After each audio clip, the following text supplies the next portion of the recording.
Welcome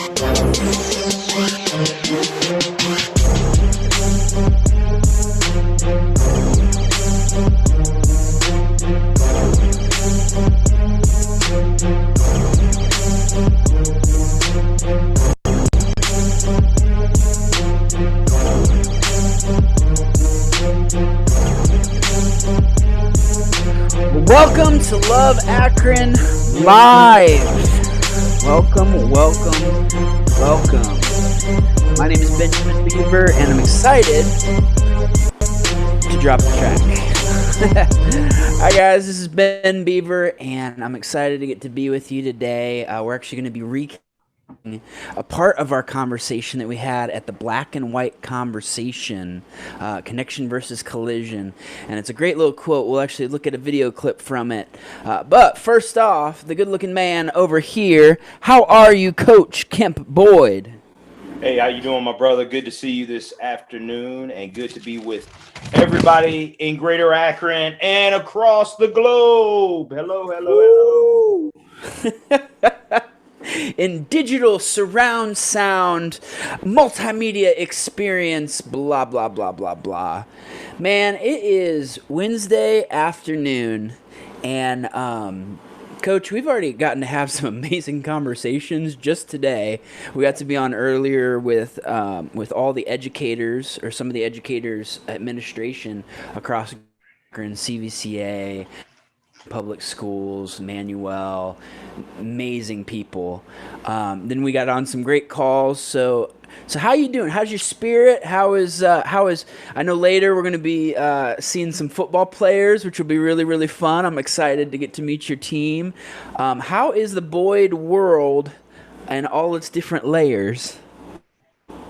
Man, our space is really good right now. I'm excited about this week thus far, and excited about the close of the week. Man, really excited about next week, man, because we're disconnecting and kind of insulating ourselves in as a family. We haven't been able to do that over the course of the past 5 months, and so we're really excited to kind of staycation, if you will,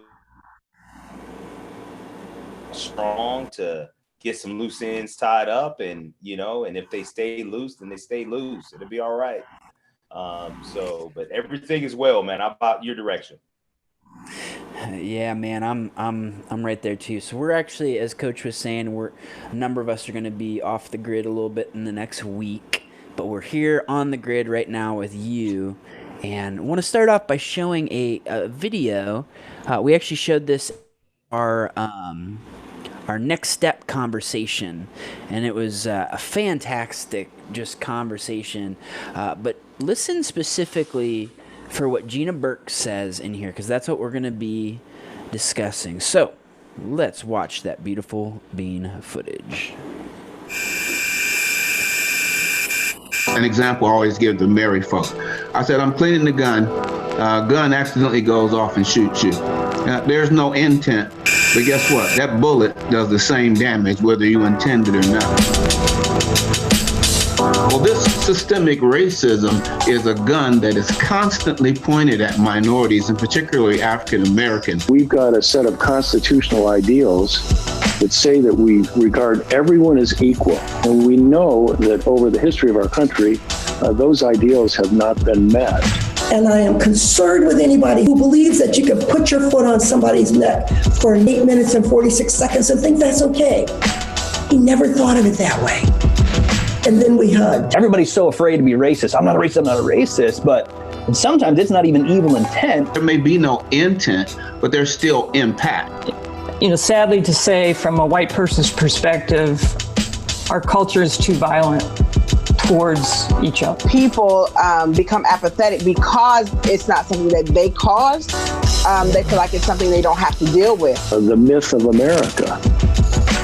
We have to understand that my ancestors came here as in chattel slavery, okay? And so there was an idea that we weren't completely human. I think white people are ultimately afraid if they gave black people power, they would treat them the way white people treat them. Wow. I think there are people on the wings of this who are hard-hearted and hard-headed, obviously. I think there's a bunch of people in the middle who don't know what to do. But our biases are real, and how we deal with them is based on our friendships or lack thereof. Ms. Ward, I thought you were like all the other Black people I knew. You didn't get to know me. You didn't build a relationship. You wouldn't even talk to me. So it was based on what? His experiences. Yes. And so he didn't give me a chance. We got to give people a chance. Grandparents, like we're not talking about, tracing back to ancient civilizations. And yeah, I mean, it's silly on some level to just say, isn't that history? Well, 75% of whites have no meaningful relationship with an African American. So how can we have a conversation when we don't have a relationship? And a lot of times just our ignorance. I think most of our biases, you don't know that you have them until they are surfaced somehow. And I'm not sure they go away, but you can take that thought captive. So the thing to do is to start with relationships. Now, you can't say you don't know because you've heard it now.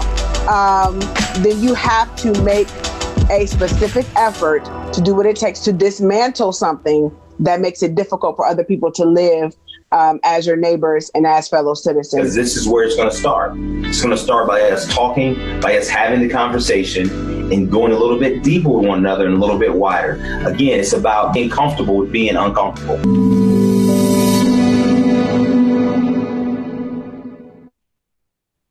I absolutely love where we've gotten to talk about and the opportunities that we did. I want to reread this quote before we talk into. So this is, of course, our sister Gina Burke, and she said this from the Implicit Bias, Connect versus Collision, the Black and White Conversation. You can find that on loveakron.org if you want to watch the full thing, the replay.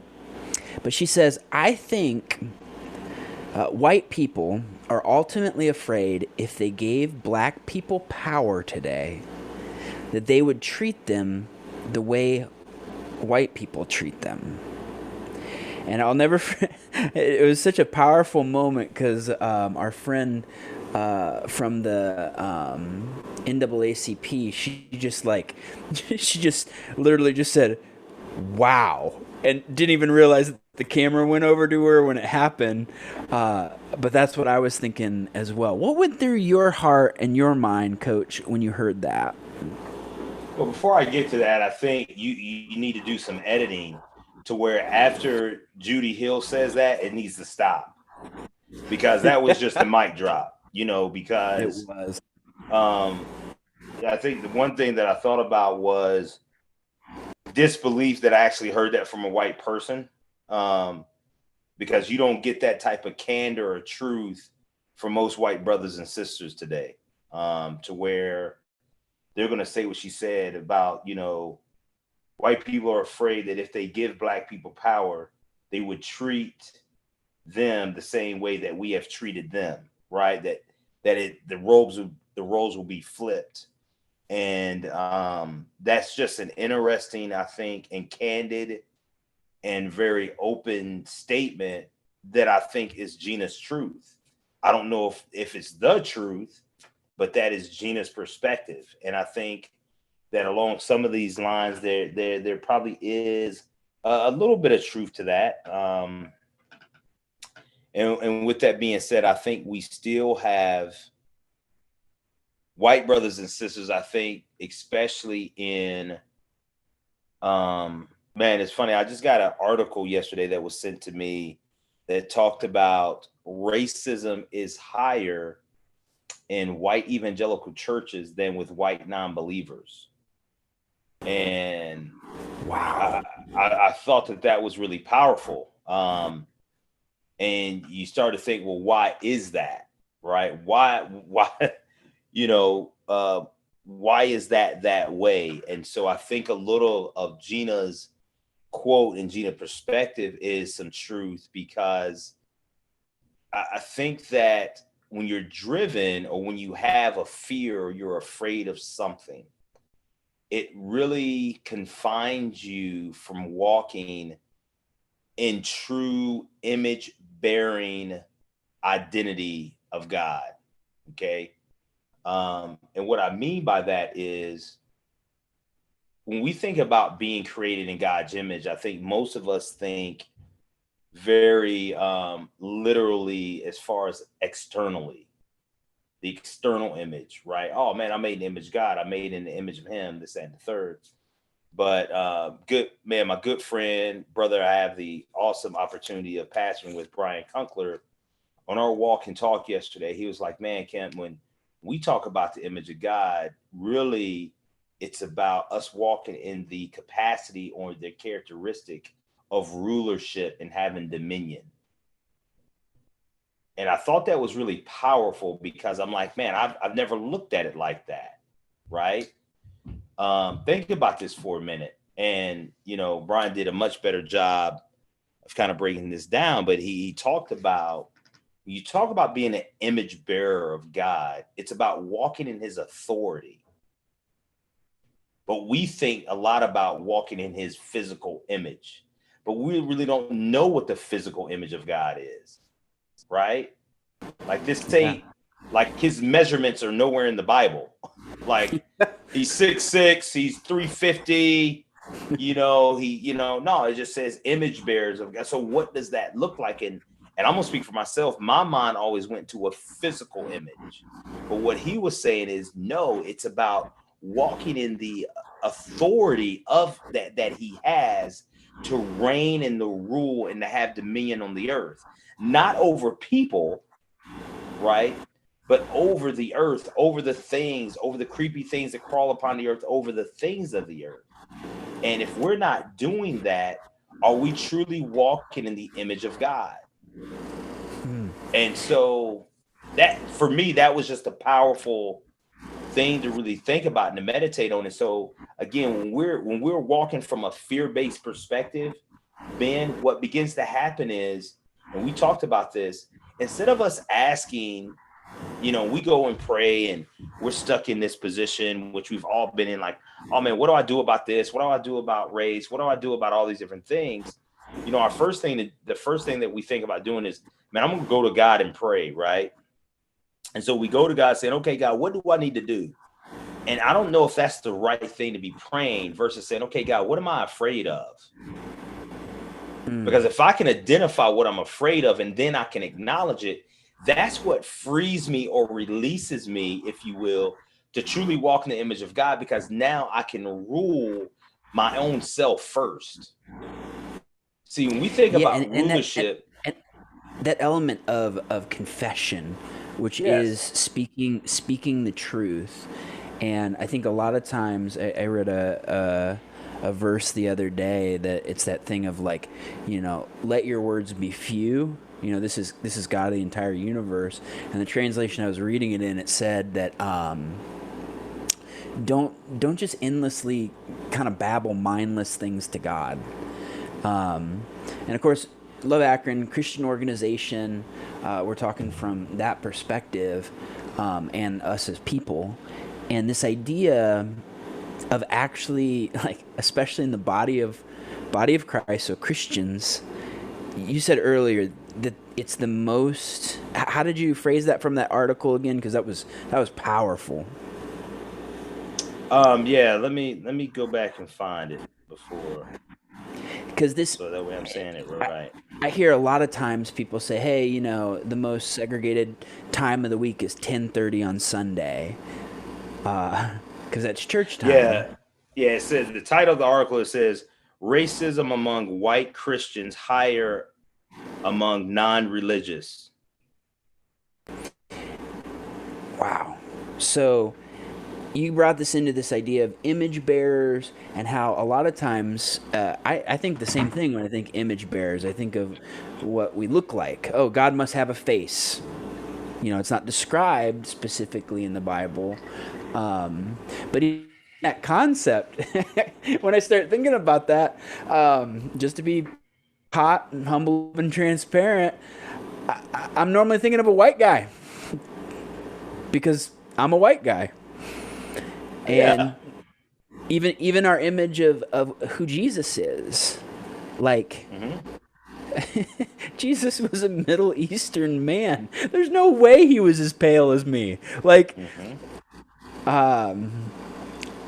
So talk to me then, that idea of going from seeing the image bearer from not just skin tone, that you said authority, and I'm not completely understanding yet. I shout out to Brian Kunkler for blowing all our minds slowly. This is a little plug for Garden City, so you guys will have to go there this Sunday if you want. So, what is he saying there with being in the authority of the image of God? Well, it goes back to what we've always talked about. It's being versus doing, man. And it's always been a part of our being. If you look back in Genesis to where it talks about he's given us authority, right? And it talks about that, we've been given authority. You go back to Adam and Eve, they were given authority over the livestock, over the world, over the things of the world, to reign and to rule in the things of the world. So the question is, if we are not reigning and ruling, are we truly walking in the image of God? And that's a very interesting question, because most of us who are believers, we're probably not walking in a ruling state to where we're ruling over things. And some of that is due to our own maybe fears. Some of that is due to us not. I'm gonna say stop saying us to say me. I'm never going to be able to rule over things if I can't first rule my own spirit. If I don't have self-control, right, to be angry but sin not. Like, if I can't rule over my own emotional state, then I'm probably not going to be good at ruling over things. So therefore, I'm not going to be walking, if you will, in the image of God in that way, because I'm unable to do so, which is my being to do, because God had put it in me to do. That's a part of my being, is to have rulership, is to have authority in the world. And so if I'm not walking in that, am I truly walking in the being or in my image that God has really given me? And so, me and Brian, we go on these walks and talks, and we prepare what we're going to discuss and what we're going to talk about as far as to our church, man. But that was one thing I'd never even thought about it in the way that he said. I'm like, man, I never thought about it that way. Because when you go back and you read, I believe it's Genesis 1, I think it's in the 20th some odd chapter, it talks about that authority and that ruling and those things, and what God has given us authority over and to rule over the creepy things that crawl upon the earth. He's given us, all those different type of things, right? And it's like, man, how have I taken that authority in my own life to rule and to rule vocationally, to rule within my calling? And have I done that? And this idea of ruling, it seems like an older word on things. Like, when you say ruling, what do you mean by that? Because I automatically go to like being the king over something, but not in a good way. I actually think of it kind of in a if somebody says, "Hey, I want to rule you," I'd be like, "Whoa." No, and see, that's where we get it wrong. It's not about ruling over people. See, God never made us to rule over each other. That's not the point. And that's where people misinterpret things. That's not the point, right? Because if it is, then what you will have is white people saying, well, that's why slavery was great, right? Because we were ruling. No, man, it ain't about ruling over each other. It's not about that. It's about being able to rule over a vocation or a calling that God has called you to. Like, how do I rule? How do I take, if you will, if I got land outside, right? Let's say I got acreage. How am I reigning or ruling over that acreage to where it is producing something? And it's not overrunning or ruling me with weeds, and it's overgrown and it's not producing something. Right. So I've been called to that. That's my vocation, if you will, to be that farmer or to be that producer of crops. And if I'm not doing that in a really good way, and I'm allowing that to overtake me, if you will, am I truly walking in my image bearing state? So just continue to stay on task with what Gina said. To me, that was an acknowledgement from her perspective of saying, hey, I'm going to truth tell where I'm at, and I'm going to confess openly about this. So for me, because she had did that, she's more or less liberated herself to be able to walk in authority that she's been given to within her being to reign and to rule the earth, or at least herself first. And I think when we talk about reigning or ruling, the worldly perspective is over people. Yep. Well, I think the other way is over places or things, but it was never meant to be over people. I was never meant to rule over my wife. I was never meant to rule over my children, but we were made as a collective, as a Boyd family, to rule over creation. How are we going to rule over that and steward over it well? So it's not dictating and telling people what to do, but it's more in the heart of stewardship. It's more in the heart of, how am I stewarding over this, which helps me to rule or to reign over it based on the authority that was given unto me from God Almighty from the beginning of time. And so if I'm doing those things, and man, I think I'm walking as an image bearer of God, and not just from a physical appearance, but I think from a being appearance. I love the word that you just used of stewardship. I think that's key, because a lot of times we try to take ownership over things that we were never meant to own. Like, we come into this world naked, we're going to leave naked, man. Like, we're not taking anything with us. So what do we do with what we've been given? And so maybe to put some practical skin on this, if you will, like, I love your illustration of having a farm or gardening, that idea of produce, how you have to take care of that. You have to tend it. You have to give time to it. You have to give effort to it. What is it like, just from the ignorant white male perspective, if you will? What does that look like for me? I'm asking you as my brother and as my friend.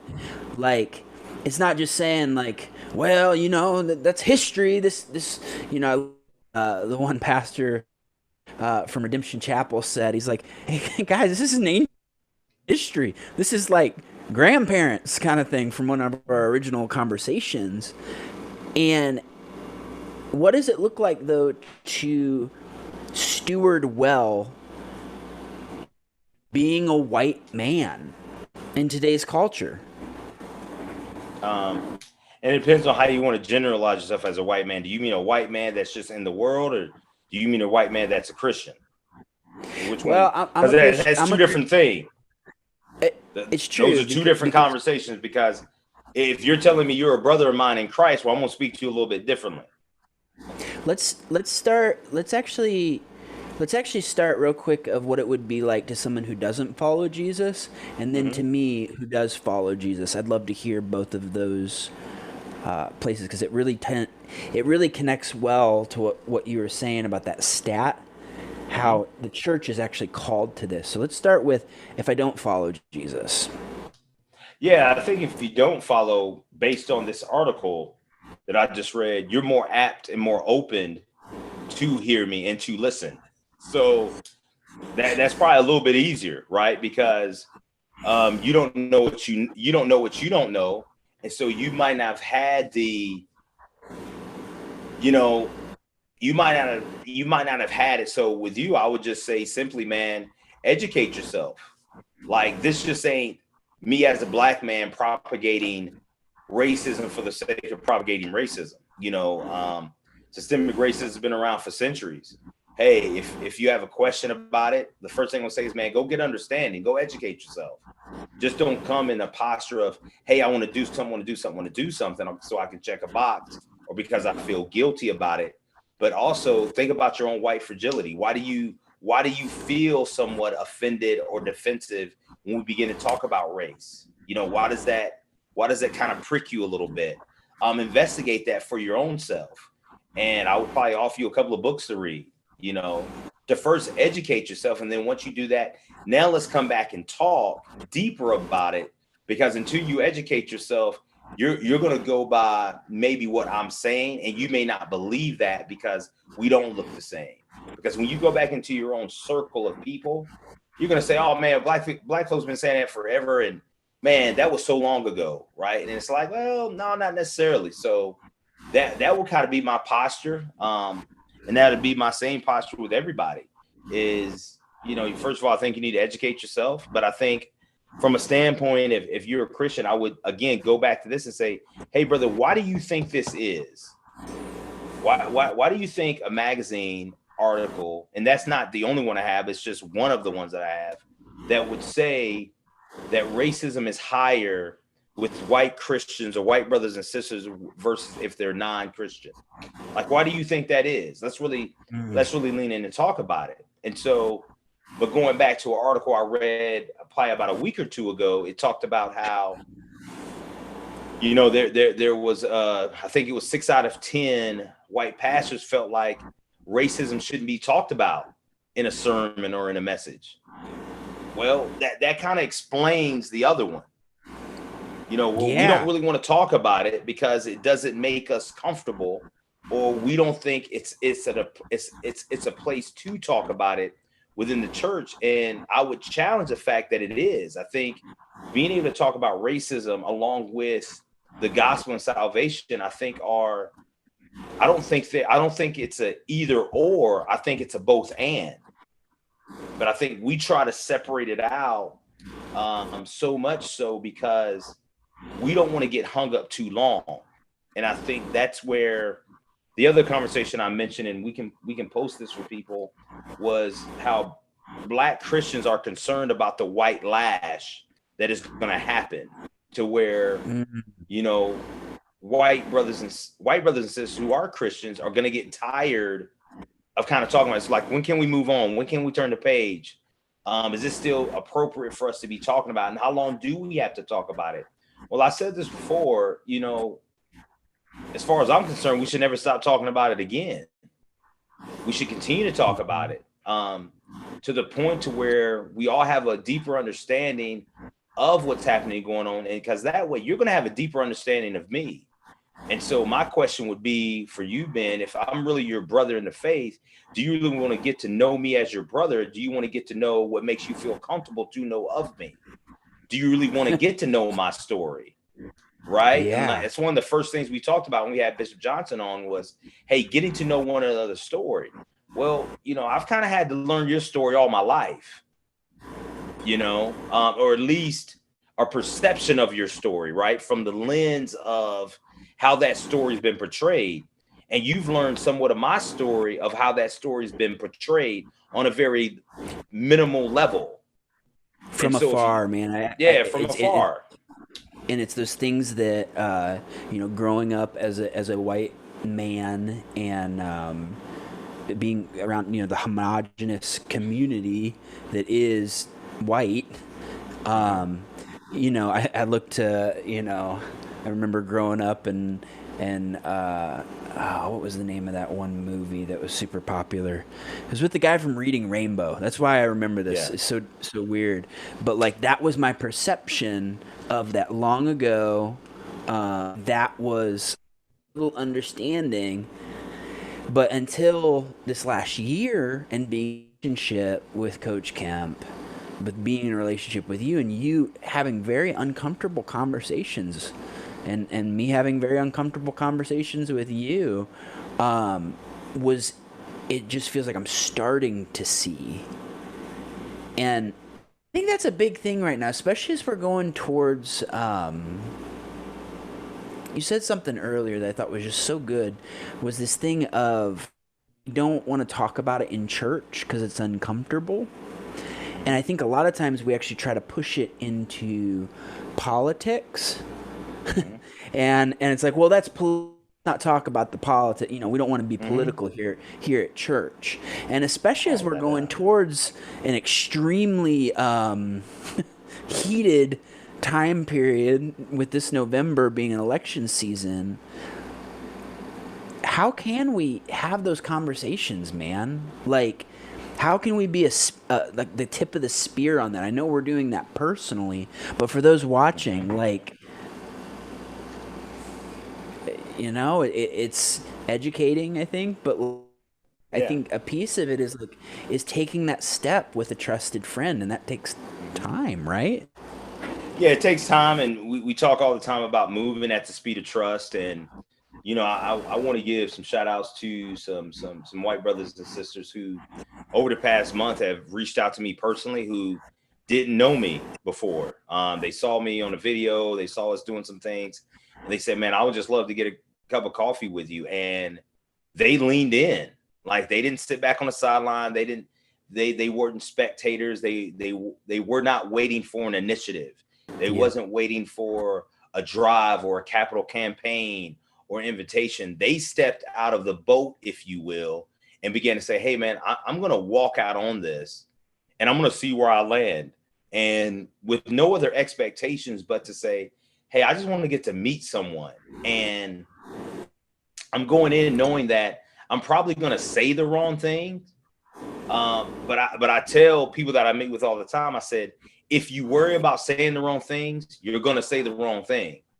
And it's probably going to happen anyway. It's kind of like what Bishop said. He said, you know, when people appear the most racist, when they try not to appear to be racist, right?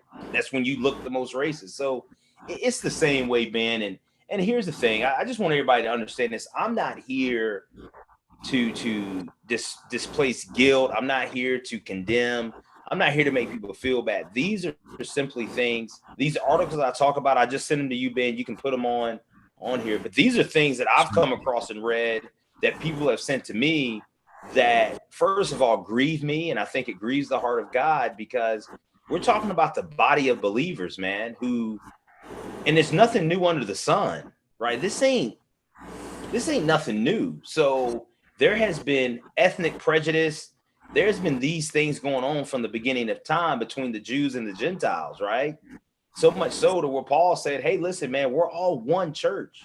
We're all one in one, serving one God through one body. And I don't think we need to forget about it, but I think it is something that we need to continue to preach, as well as with salvation.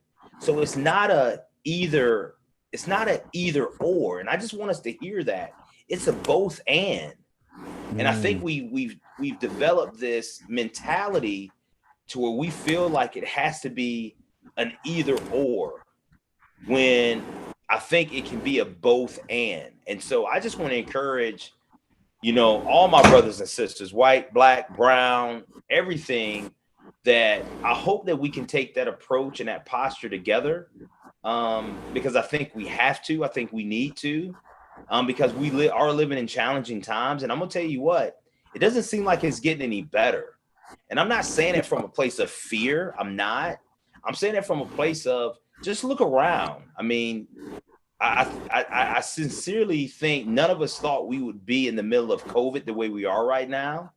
And the numbers spiking and going up. We actually were told when COVID first happened, it's going to get better in the summer because it's going to be hotter.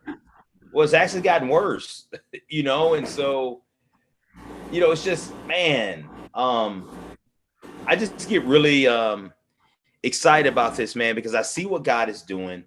I know that God loves his people. I know that God loves us all. I know he has a plan for us all. And I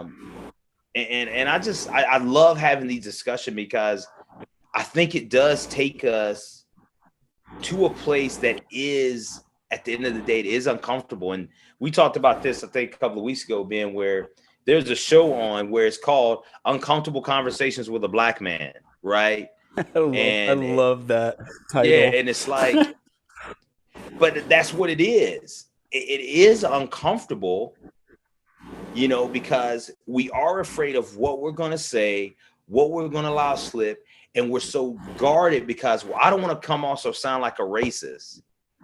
And listen, I'm telling you right now, brothers and sisters, I'm not worried about that. So I don't want you to worry about that. What I'm more concerned about is, let's not allow that to stop us. First of all, moving at the speed of trust and having a conversation. We're going to say things that are wrong. And the commitment that we need to make to one another is, when you do say something or I say something that may offend you, let's just make a commitment that we'll acknowledge that to each other. and allow each other the space to say, no, this is what I meant. You know, you took that out of context. This is what I really meant by that. Right. And then the second commitment that I want us to make to one another is that, you know, that we'll never leave the conversation from one another. You know, let's not do that again. And it's going to be hard. It's going to be testy. It's going to be challenging. It's going to take us to some places emotionally, mentally, spiritually. It's going to take us to these places. But I'm willing, sitting here today, Kemp Boyd, not the executive director of Akron, not the head football coach, not the past, not all these other things, but I'm just saying me, just as a man, as a black man right now in America, that I'm with leaning in and having the conversation with you. And I would hope that you'd be willing to lean in and have the conversation with me. So I'm excited about it. I know there's other black and brown brothers and sisters that are willing to do the same thing. And so it's scary for us as well. And in a level, it's exhausting. I think Without that's a doubt. Piece of this that we don't want to in any way. We don't ever want to like dismiss that, because like I think having hard conversations like this, it's tiring for both sides. And time I love it. You had a shout out to a couple people. One of them was my neighbor, which was awesome. And I was just talking to him the other day, and how he is now getting connected with a number of other things in a community that he would never have been connected to otherwise. And that's not the white savior on the white horse coming in. It's literally just like, hey, I don't know, I just want to help, like, you know, whatever that be. And but how can I actually help? How can I learn about this? And what I've loved about this, Coach, is like, I've gotten to live this in a microcosm this last year. What I feel like people are starting to get to live out today. Yeah. Because we talked about this a number of weeks ago, man. And I was like, just being open with everybody. Like, it's this feeling in my heart where I'm like, oh yeah, that was that thing that happened to Floyd. You know, like that was what happened. And you know, now we're kind of on to some other news. Like, that's actually a deep fear of mine, and I felt it in my emotions, in my heart, and in my attitude. It was like, oh, and I'm like, what is that, man? Is that me trying to say, you know what, that's uncomfortable, that's fear driven, I want to put it out of my life and get on to the next big news headline? Because I think what you said earlier was huge, man. This is not new. And I pray and I work hard I want to make a different reality for our kids, Coach, that their society is different. But the problem is probably always going to be there, whether it's a white and black problem, a white and Asian. I'm always putting the white one in there because honestly, we're what the one guy say, what white what white made the problem of white needs to fix. And I was like, oh, it's so true. Yet and I'm talking for me personally, and I said, sorry, wanting to just move on. And it's like, I think about the statues that people have torn down, and some of that's okay, some of that's good. Yeah. But so is bringing flowers to my wife. But man, that doesn't fix it after we've fought. So talk me through, man. Like how do we keep this in front of us? And I think we're doing this as an organization, as people. How do we continue the conversation without feeling like we need to drum up the emotions of what it was when George Floyd first was murdered? Well, I think that's the thing about emotions. Emotions are really good things, and it's great that we have them, but emotions only carry you so far. Emotions are not going to sustain a movement. Emotions help to ignite a movement, but they won't sustain it. They won't keep it going because, yeah, and that's what's fatiguing, right? Emotions running on high will make you tired after a while. So that's why you stop doing it, right? That's why in sport, there's, when a game or a competition first begins, right? Like you're high on energy, especially if you're the home team, you're playing in front of a big crowd. Well, man, you're high on energy. And so what you try to do is say, hey, listen, fellas, keep it calm, because that energy is going to run out. It's going to run out. It's going to run low. And so when it does, that's when you like kind of hit low and you kind of sit down and you're like, it's the same thing with us. We have to recognize that, hey, man, what happened now, a month and a half ago to George Floyd, that ignited all of our energy resources, from sadness to fear to anger to hate, all these different things where people are lamenting, right? And to lament is a powerful thing, but it's also an exhaustible thing, to where after a while, what happens to us is, it's like, okay, once we get out of that emotional coma, if you will, then it's like, okay, you have to look around as the term says, once the smoke clears, well, what and who is still left standing in this? And here's the thing, it's not going to be everybody. It's not going to be everybody. And I'm not saying that it needs to be everybody. Just like I'm not saying that I'm trying to solve racism, because I can't. I won't. It'll never be solved until, Jesus comes back, right? So, but It is about saying, what can I do instead of, trying to take a bite out of the whole elephant? How do I just start gnawing on a knee or an ankle, or just try to start taking bites out of this?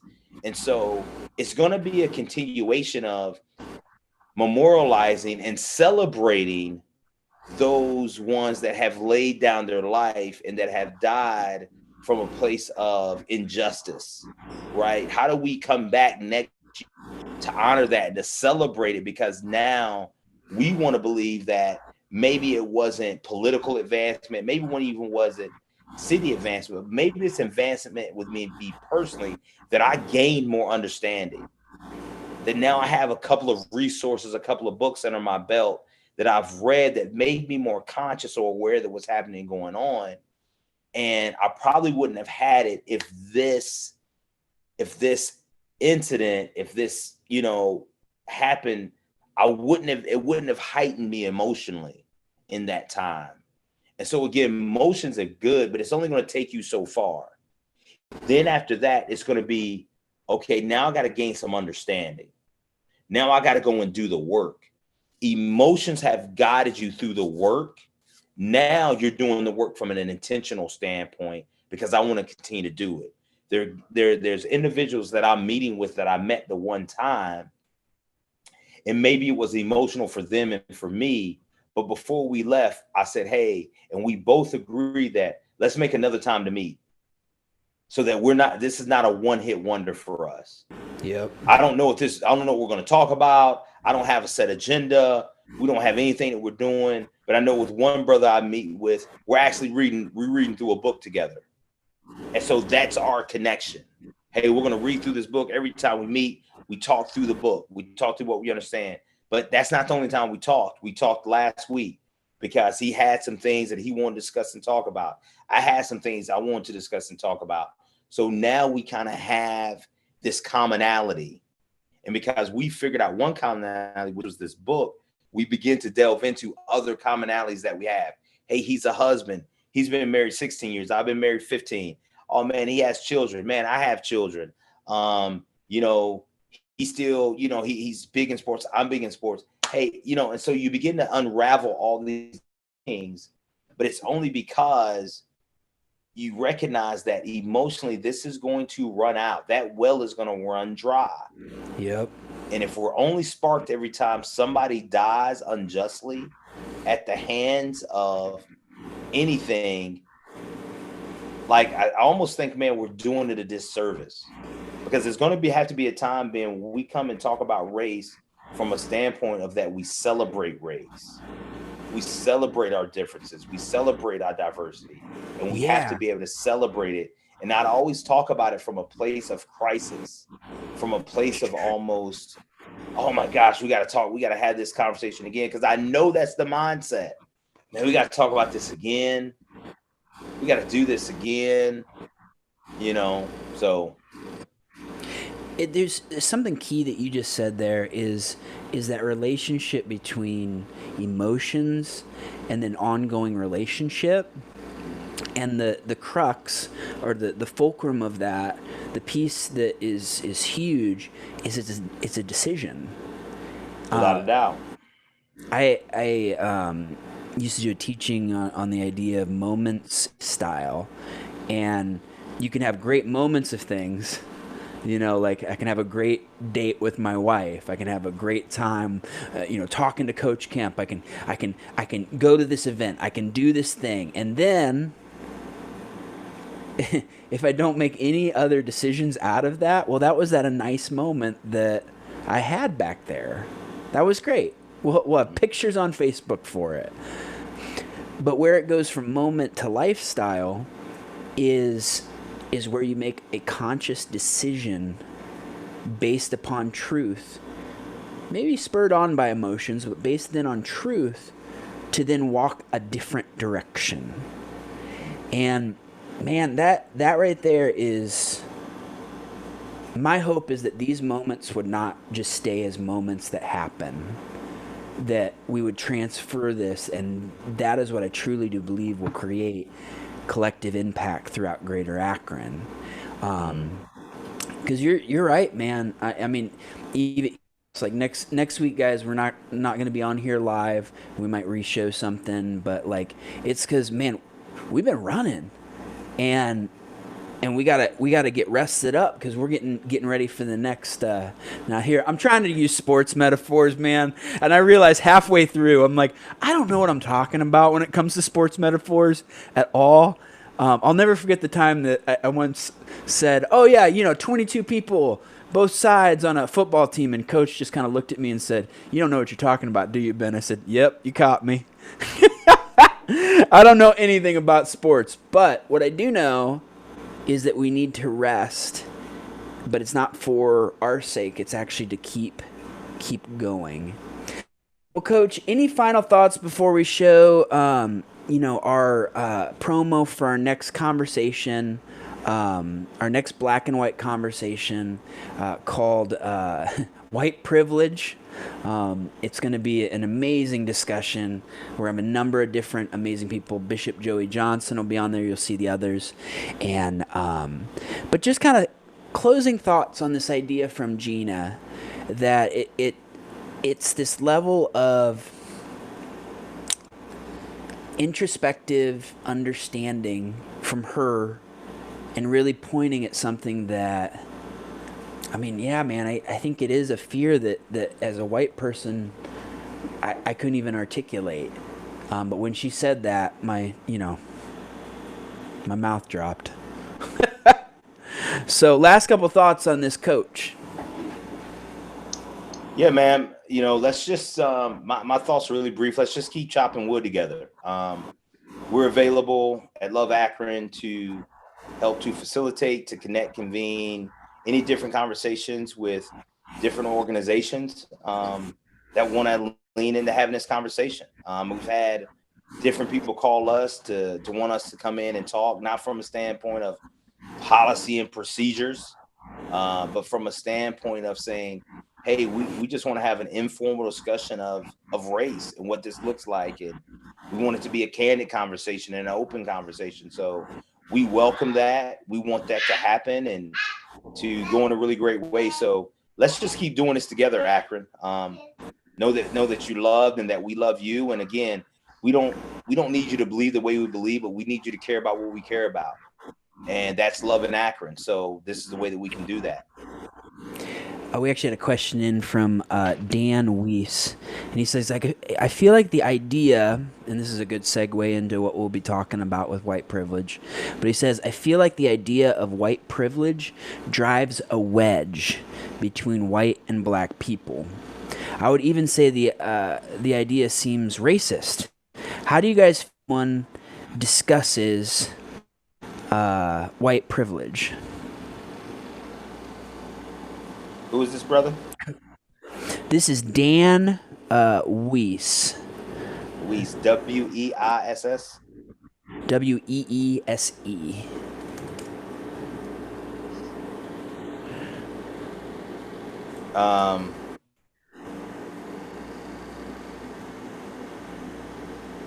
And say that again. What was his question? Yeah, man. I'm sorry, that was a lot all at once. Let me bring that up. So Dan Weiss says, I feel like the idea of white privilege drives a wedge between white and black people. But even say the idea seems racist. How do you guys feel when someone discusses it?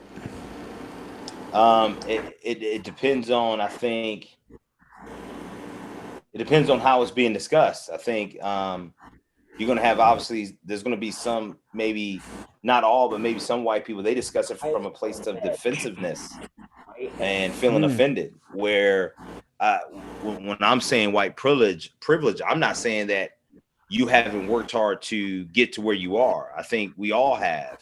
But I heard it this way by Shannon Sharp. He said it, white privilege is you're on third and I'm still in the batter's box with 2 strikes. That's privilege.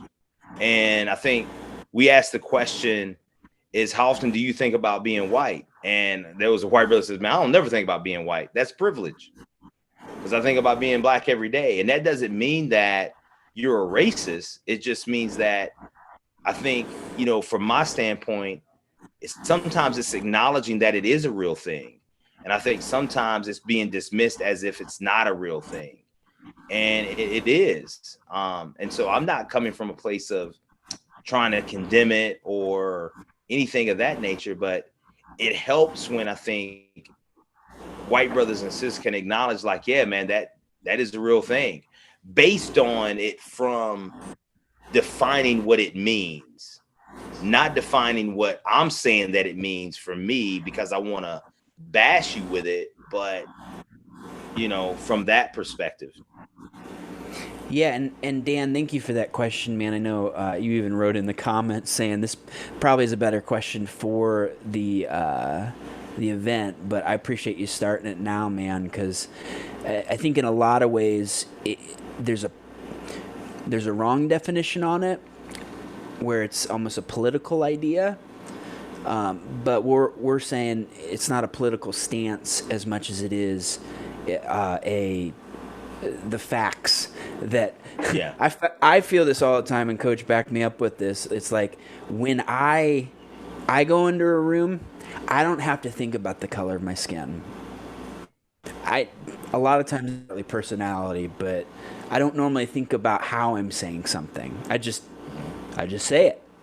And what I've learned over the last year is that's not true for you as a black man. Mm-hmm. And that's what we mean by white privilege, is because I have that privilege that I don't even have to think about it. But that leans well, man. We'll go ahead and... Oh, I'm sorry. Go ahead.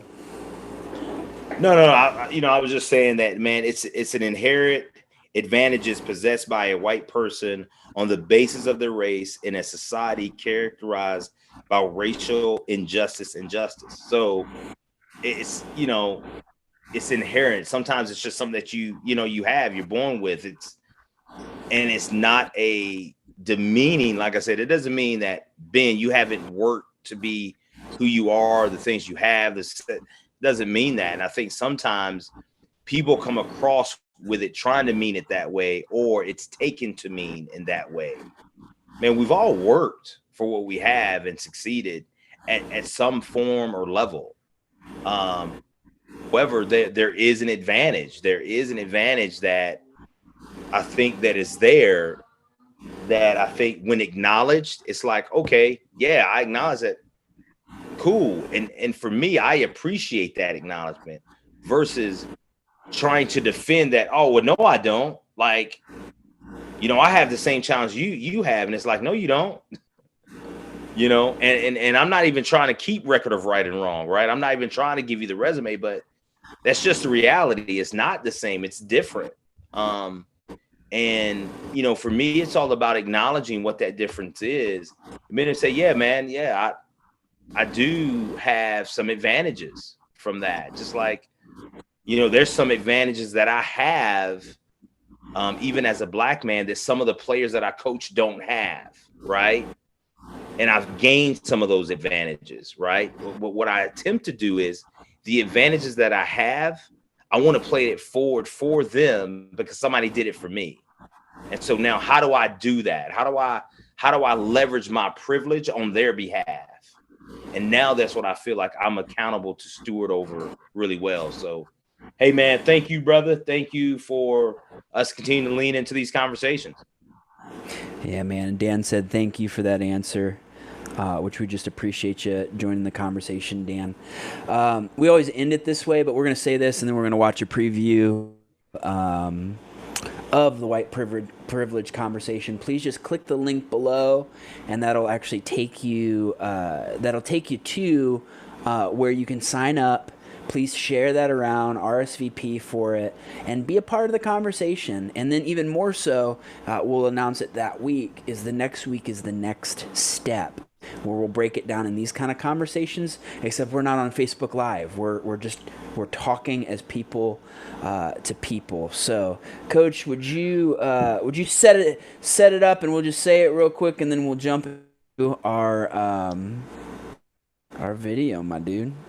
Yes, and I just want to say, hey, we're not coming from a standpoint. Our panel is a diverse group of people, and we're trying to define terms and what things mean. This is why we started doing the connection versus collision, because we wanted to all get on the same page as far as terms and what words mean, because words mean different things to different groups of people. And so we said, if we can create almost like a playbook of, hey, this is what it means, that this will be a great way for us to lean into deeper conversation and discussions. However, now that we're signing off, we always sign off this way. We'll always sign off this way. If you don't do anything else today, please make sure that you love Akron. All right, guys, watch this preview and sign up. And thanks, Coach, for spending some time, man. Thank you, brother. Love you, man. Love you too. One of the terms I hated for years, that I have rejected as being a part of, and that has personally offended me at times, is the term white privilege. And oftentimes, whenever someone says you're privileged in a certain area, you immediately build up a defense of that. Oftentimes, you want to rise up and you want to say, I'm not privileged. I've worked for what I have. So the term privilege oftentimes brings an immediate defense, because most people that think you're privileged have no idea about your journey. And not cross this off the agenda. It's got to stay on the agenda. And if you don't do anything else, love Akron.